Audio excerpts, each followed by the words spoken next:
नंदी के जन्म की पौराणिक कथा। कथानुसार ब्रह्मचारी व्रत का पालन करते हुए एक बार शिलाद ऋषि को भय सताने लगा कि उनकी मृत्यु के बाद उनका संपूर्ण वंश समाप्त हो जाएगा। वे एक शिशु को गोद लेना चाहते थे, लेकिन वे चाहते थे कि जिस शिशु को वो गोद ले वह आध्यात्मिक हो तथा उस पर भगवान शिव की विशेष कृपा और आशीर्वाद हो।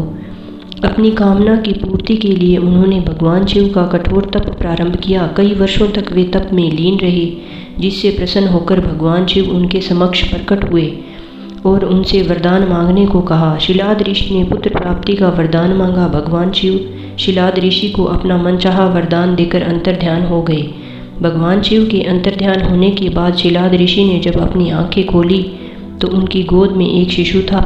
उस शिशु के चेहरे पर अलौकिक तेज था। शिलाद ऋषि ने उसका नाम नंदी रखा और उसका पालन पोषण करने लगे। वे उससे बहुत ही स्नेह करते थे, किंतु नियति ने नंदी के लिए कुछ और ही लिख रखा था। एक दिन मित्र और वरुण नाम के दो संत शिलाद ऋषि के आश्रम में पधारे। शिलाद ऋषि ने उनका खूब आदर सत्कार किया। नंदी ने भी उनकी खूब सेवा की। प्रस्थान करते समय शिलाद ऋषि और नंदी ने दोनों संतों का आशीर्वाद लिया। संतों ने शिलाद ऋषि को दीर्घायु और खुशहाली का आशीर्वाद दिया, किंतु जब नंदी को आशीर्वाद देने की बारी आई तो उनके माथे पर चिंता की लकीरें खिंच गई।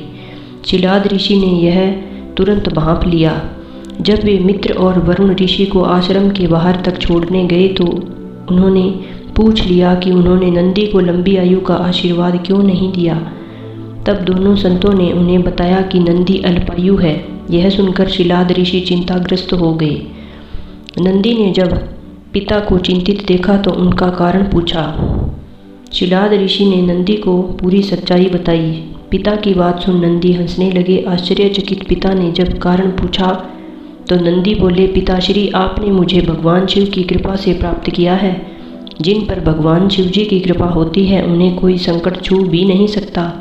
यह कहकर वे पिता का आशीर्वाद प्राप्त कर भगवान शिव की तपस्या करने वन में चले गए और तप करने लगे। नंदी का इतना तप कठोर, ध्यान इतना प्रबल और आस्था इतनी मजबूत थी कि भगवान शिव को प्रकट होने में अधिक समय नहीं लगा।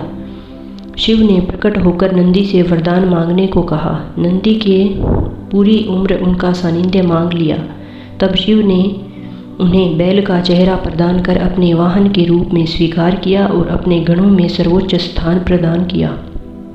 शिव ने आशीर्वाद से नंदी मृत्यु के भय से मुक्त होकर अजर अमर हो गए। भगवान शिव ने गणों के अधिपति के रूप में नंदी का अभिषेक करवाया। इस तरह नंदी नंदीश्वर हो गए। भगवान शिव ने नंदी को वरदान दिया था कि जहाँ उनका निवास होगा वहाँ नंदी का भी निवास होगा। माना जाता है कि तब से शिव मंदिर में शिवलिंग के साथ साथ नंदी की स्थापना भी की जाती है। नंदी पवित्रता, विवेक, बुद्धि और ज्ञान के प्रतीक हैं। उनका हर क्षण भगवान को समर्पित है। वे मनुष्य को शिक्षा देते हैं कि वे अपना हर क्षण परमात्मा की सेवा में अर्पित करें ताकि वे भगवान की कृपा पात्र बन जाएं। धन्यवाद दोस्तों। कैसी लगी आपको हमारी ये छोटी सी कहानी? प्लीज़ कमेंट में ज़रूर बताएं। वीडियो को लाइक करें और चैनल को सब्सक्राइब जरूर करें। जय भोलेनाथ।